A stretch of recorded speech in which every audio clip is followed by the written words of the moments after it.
What do you do when your blind date turns out to be your new boss? Online, waiting for answers kind of urgent. Even more urgent, he seems to actually like me.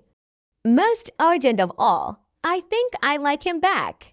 A romance that begins as a showman's, two executive hostages forced into a setup, ends with both of them tripping face first into each other's trap. Serena, Lucas, were you plotting this from day one? Lucas, pretty much. Gonna report me. Serena, report you for kissing me. Serena thought it was just another family dinner when Eleanor dragged her out the door. Mom, who are we even meeting? At least tell me that. She touched up her lipstick while being stuffed into the back of a cab. Eleanor, wearing a vintage silk kippah and a full face of makeup, radiated a glow Serena rarely saw. My college bestie, haven't seen her in almost 20 years. She just flew in from overseas. Of course we're catching up. Got it? Serena relaxed. Bestie banquet. She only had to smile, eat, and escape. The taxi stopped in front of an upscale restaurant. Inside the private dining room, an elegant woman was already seated, to empty chairs waiting. Way to chairs. This is my Serena, all grown up. The auntie clasped Serena's hand, eyes raking over her like a shopper thumping melons. Before Serena could exchange pleasantries, the door opened again. A man walked in. Bespoke charcoal suit, the cuff links catching cold light, sharp bone structure, high brow, straight nose, thin lips pressed in a don't mess with me line. He swept the room, paused on Serena for half a second, then took the remaining seat without expression. This is my Lucas, very single you to haven't met, Victoria announced, beaming. Serena's brain gave a warning ding. She swiveled to Eleanor, who was broadcasting telepathic lasers. Don't you dare screw this up. Message received. This wasn't a reunion. This was an ambush. Come on, kids. Get acquainted, Victoria chirped. Serena, where do you work again? Serena manufactured a work smile. Product team at Helios Tech. Perfect. Lucas is in tech too. Lucas, say hello. Lucas lifted his teacup. Hi, one syllable stingy to the point of felony. For the next 40 minutes, Serena endured the longest meal of her life. The two moms replayed college memories, marriage war stories, and toddler embarrassments, desperate to compress 20 years into one dinner. Serena performed Daughter Bot 3.0 smiling on autoplay, lifting food in slow-mo. Across the table, Lucas added 3 whole words to his opening hi. Whatever. Not bad. Serena decided he was either an AI or protesting the setup with Arctic silence. Fine, she wasn't buying either. Near the end, Eleanor declared, Serena, Lucas's family used to live in our old neighborhood. He'll give you a lift. Serena started to refuse, but Victoria was already pressing car keys into Lucas's palm. Outside, Serena inhaled the night air like a diver surfacing. She glanced sideways. The restaurant's warm light brushed his profile, softening the edges. Great wrapping, 0 personality. Somebody else could keep it. No need. I'll grab a cab, she said, polite and cool. Lucas studied her. Under the street lamp, his eyes were winter pond black. Get in. He already held the door. Serena thought 3 rejections would be overkill, so she slipped into the passenger seat. Silence. Cedar scent clean, sharp. The cabin was showroom pristine. No charms. No trash. Not a fleck of dust. His life must be color-coded and vacuum-sealed. So she began, desperate to kill the quiet. You didn't sign up for this either. Lucas's fingers rested on the wheel. Sorry? Dinner. I'm guessing your mom forgot the fine print. 2 beats. Yeah. Serena angled toward him, boardroom voice on. Since we're both targets, want to team up? We tell them we swapped numbers and we're talking. Ride out the heat until they lose interest. Deal. The light turned red. He met her eyes appraising, unreadable. Serena's spine tingled. Problem? Deal. Green light. He faced forward again. Serena exhaled and scrolled through her phone. Lucas added, they won't quit easily. Stall. Eventually they'll decide we're hopeless. She was upbeat. What she didn't know, At that very moment, the two moms were high-fiving over the table, already renaming a group chat in Law Prep Squad. A week later, Serena realized how naive she'd been. Eleanor's enthusiasm was nuclear. Every morning at 8. Talk to Lucas yet? Every night at 10. Any messages? Serena had opened his contact card countless times. The chat history still read, "You are now friends, 0 messages." She screenshotted it to Eleanor. "See, conversing." Eleanor zoomed in. "You think I'm blind?" Not even an emoji, Mom. Grown-ups value quality over quantity. "We're communicating on the soul level. Soul my foot dinner with him this weekend or else." Serena's head throbbed. She texted Lucas. 911, Mom wants proof of life. Mind if I tag you in a post? 10 minutes later, sure, a new photo appeared on her timeline, an artfully vague shot of coffee cups, captioned Casey.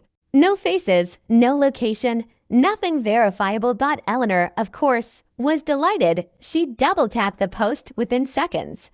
Serena stared at the photo on her feed for a full minute, then snorted. The man had turned perfunctory into an art form, yet somehow it worked. Life drifted along, bland and uneventful, for the next 20-odd days. Serena fired off the occasional check-in message to Lucas. He answered every time, terse and punctual, like a bot programmed for minimal politeness. They had settled into a quiet pact mutual cover until the storm passed, then a clean getaway. That illusion shattered with the Monday morning all-staff email. Helios Tech has been acquired in full by Luxor Capital. The new CEO begins today. Serena's eyes snagged on Luxor Capital. The name nagged at her, but she couldn't place it. M&A happened every other week in Riverdale. She shrugged and kept building her roadmap. The following Monday, she stepped off the elevator cradling an Americano and almost tripped over a 3-foot vase of white lila. The reception desk glittered, every admin powdered to studio perfection. Classic new boss incoming hysteria. She crossed into the open-plan product pit and was instantly ambushed. Serena, rumor says the new CEO is 32. 32, Luxor's a tier 1 fund. Why'd they bother with a mid-cap like us? Harvard B School, ex-Goldman, totally lethal on paper. Serena parked her coffee and dropped into her chair. As long as he doesn't get my budget, I'll call him Big Brother. The glass door swung open. HR led the entourage in. Every head swiveled. Serena lifted her cup, glanced up and scalded her knuckles as coffee sloshed over the rim. She hissed, but the burn barely registered. A tall man in a navy overcoat and black cashmere pullover stood framed in the doorway like a glossy magazine spread. Those cheekbones had haunted her for a month, first across a dinner table, then in the dim cocoon of her car while they negotiated their fake romance treaty. Lucas, his gaze swept the room, paused on her one heartbeat, then glided away. Serena's brain blue screened. Applause erupted. Her hands moved on autopilot. HR sang, "Meet our new CEO, Lucas," and he delivered 3 sentences. A velvet baritone before withdrawing. Not once did he betray they'd ever met. Her new boss. Her mother's hand-picked blind date. Her co-conspirator in filial procrastination. He hadn't warned her. Not a syllable. Her smile felt stapled on. Her fingers drummed the desk like dropped marbles. A colleague whispered, "Serena, you okay?" "You look pale, peachy," she said, just plotting a homicide. After the walkthrough, Lucas lingered with the exec team. When he reached her, he merely nodded. "Dylan, send me the Q3 deck by 3. Pure corporate ice. Back at her desk, she opened iMessage, typed, deleted, retyped 5 times. Finally fired off, "Lucas, we need to talk." 10 minutes later, 3 p.m. My office. She glared at the forward telegram. Who answers in less than a haiku? Worse, why was she fuming? Their alliance had been a transaction.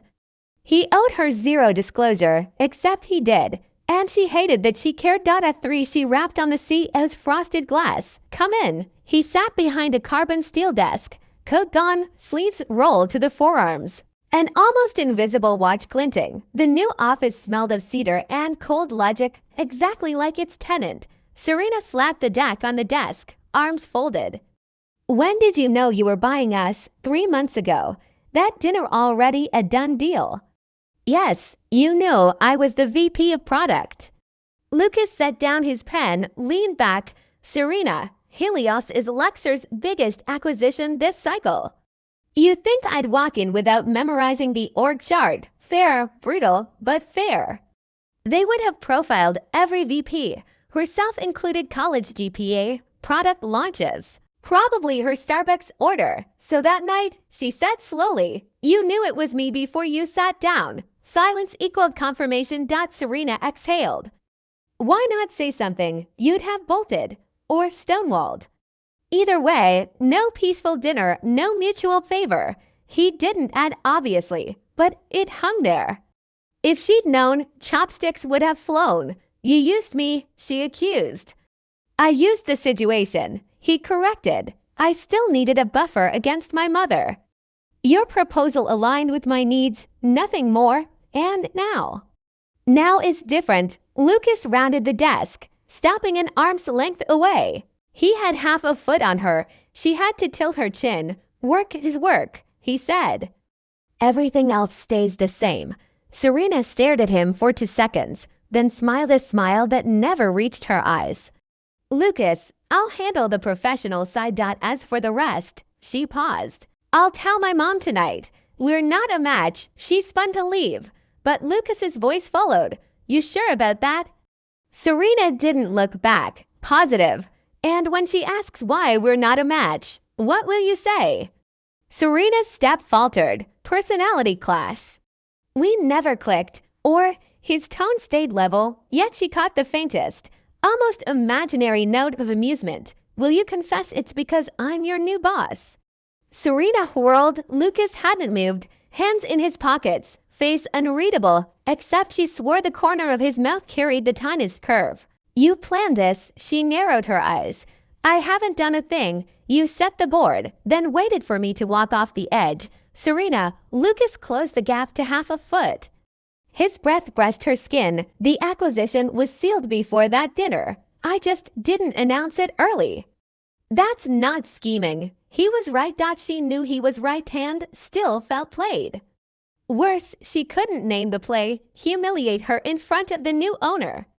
Didn't fit, gain leverage at work. Also off, Lucas left no fingerprints, yet every step felt pre-counted. Destination hidden. She hated that feeling. She inhaled, rearmoring her expression. Lucas, unless there's more work, I'll head out. Hold on. Lucas lifted something from the desk, a tube of burn ointment. You spilled coffee this morning, he said. The back of your hand is red. Serena froze. A pale pink blotch did mark her skin, barely noticeable. She'd been scalded and indifferent all day. No colleague had spotted it. He had. While everyone else scoped out the new boss, he'd clocked the burn. She took the tube, word stuck. Also, Lucas was already back behind the desk, flipping through her project report, voice cooled to corporate flat. The data set in section 3 uses the wrong metrics. Rebuild it. I need the new draft by tomorrow. Clutching the ointment, Serena all but growled her way out. At her cubicle, she tossed the tube into a drawer and reopened the file. A neighboring colleague leaned in. Serena, the new CEO is hot. You attached? If not, I'm moving in. Move, Serena answered without lifting her eyes. Good luck. Why that tone? You know him. Her fingers paused above the keys, then flew faster. Nope. Total stranger. She pulled an all-nighter and, at 9, emailed Lucas the revised deck. Eyes burning, she checked her iPhone. 13 new messages from Eleanor. The latest read, Lucas's mom says her son thinks you're getting along. True. Getting along.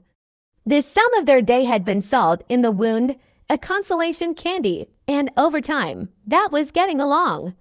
She started typing, Mom, don't fall for it, then stopped. If she claimed incompatibility, Eleanor would demand an excuse, because he's my boss. Off-limits. Because he's plotting. Eleanor would squeal. Plotting means he's invested. Serena realized, defeated, that Lucas had been right. She had no explanation that wouldn't sound like a cover up. She set the phone face down. dropped her forehead onto her forearms, and muttered, "Lucas, you absolute bastard." Across the aisle, an intern peeked up. "Serena, did you say something?" She surfaced with a corporate smile, just praising the coffee. Next morning, a cup sat on her desk, a sticky note reading Americano. No signature. She scanned the bullpen. Every colleague looked busy, assuming a mistaken delivery. She moved to trash it when her iPhone buzzed. "Lucas, drink it before it cools and spills." She stared at the text for 10 full seconds, then parked the cup beside her monitor and started working. Not a sip. 10 minutes later, she lifted it and drank. Perfect temperature. The days that followed turned oddly fragile. At the office, Lucas was brutal. He flung Serena's decks back 3 rewrites, fresh faults unearthed each time. In meetings, he filleted her proposals in front of everyone, voice calm, blade precise. He exhausted her, yet every criticism was accurate. Her last employer had waved away such glitches. Lucas accepted zero fuzz, zero risk. Privately, he remained the laconic co-conspirator. When Eleanor pried, Serena answered okay, screen captured the chat, and forwarded it to Lucas with, "Your mom asked mine again, play along." He always replied, "Sure," then silence. Sometimes Serena felt trapped into overlapping universes. By daylight, she was the VP ground into the carpet by her new CEO, cursing him in her head. By night, she was the dutiful daughter fake dating the man, texting obligatory piece. And Lucas switched roles without a ripple, as though both stages were the same script. Serena was convinced he was secretly laughing at her. The feeling peaked in week 3. That afternoon, the project team pulled an all-nighter to finish a pitch deck. Serena ordered bubble tea for everyone, and the younger crowd gathered around their drinks, gossip drifting inevitably to the new CEO. "Lucas is so hot," an intern squealed, nearly sloshing her brown sugar swirl. "I ran into him in the elevator and he knew my name, called me Zoe." "Good memory, nothing more," Serena said, biting her straw and dousing the excitement. "Serena, why are you always such a wet blanket? Do you have something against him?" Serena against him. Completely. Aloud she said, "Nope, just calling it like I see it." Another colleague leaned in, voice dropped. "Notice how Lucas sits in on every product roadmap review." Other teams get a polite nod. Us, he grills from slide 1 to appendix Q. Serena's sip stalled midair. "Exactly," the intern chimed, eyes sparkling. "And the way he looks at you," Serena, not just supervisor level, more, appraising. "Personal, you're imagining things." Serena shut it down fast. "Admit it, if you dated Lucas, our budget would skyrocket," someone teased. Serena almost choked on her tapioca, me and him. "Listen, Lucas is a spreadsheet with legs, zero feelings. Don't let the cheekbones fool you." She planted her cup on the desk, ready to catalog his crimes. "Know what he did last Thursday? Made me revise the deck 4 times. Every round he found fresh flaws. Final version differed by 3 commas. In meetings, he never smiles, stone face. Then next, no thanks, team, nothing." Worst part, her voice rose, carried away, while colleagues' expressions contorted in frantic warning. "Worst part is..." "What?" The question came from behind, low, calm, edged with frost. Serena's voice snapped off like a switch. She turned slowly. Lucas stood at the entrance to the open plan area, folder in hand, charcoal overcoat making him seem taller, colder. His dark gaze rested on her, and blinking. Air solidified. The intern slid her bubble tea beneath the desk, hoping invisibility was contagious. Serena's brain rebooted in 3 seconds. She flashed a blinding, bogus smile. "Lucas, we were reviewing the project management pointers you raised, brilliant takeaways. We're still digesting them." Lucas studied her for 2 beats. "Carry on," he said, and left. When his silhouette vanished, Serena collapsed into her chair, forehead misted with sweat. Laughter erupted around her. "So, spreadsheet with legs. Huh, he heard everything, right?" "Dylan, it's been nice knowing you." Serena covered her face, half drafting her resignation letter. For 3 days she tried and failed to send it.